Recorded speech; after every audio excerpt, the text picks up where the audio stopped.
ডিউটিৰ পৰা ঘৰ আহি পাইছিলোহে মিনুবাই ফোনটো কৰি ক'লে বোলে দৌৰি আহক।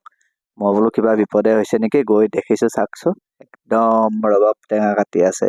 দেখা পাই মোৰো জিভাৰ পানী টপ টপকৈ পৰিব ধৰিলে। এই কথা নহয় বোলো, আগতে ভাত খোৱাৰ আগত ৰবাব টেঙা খাই লওঁ। আৰু খাই লওঁ বুলি খাব ধৰিলোঁ, ইমান ধুনীয়া মিঠা আছিল। আৰু এই টেঙাকেইটা চুমিহঁতৰ মাকৰ ঘৰৰ পৰা আনিছিল, মানে তিনচুকীয়াৰ।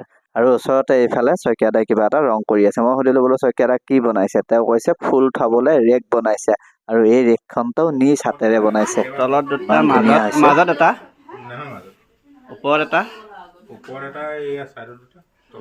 তলত দুটা। ইমান ধুনীয়া লাগিব চা। আৰু ইয়াতে এটা দিব পৰা যাব। এইটো ওপৰত এটা। আৰু পিছদিনা গধূলি টাইমত আমি আহি দেখিলোঁ চাওকচোন ফুলৰ টাববোৰ ইমান ধুনীয়াকৈ সজাই ৰাখিছে, বৰ ধুনীয়া হৈছে দেখিবলৈ। বাকী আজি ভিডিঅ'টো ইয়াতে সামৰিছোঁ, বাই।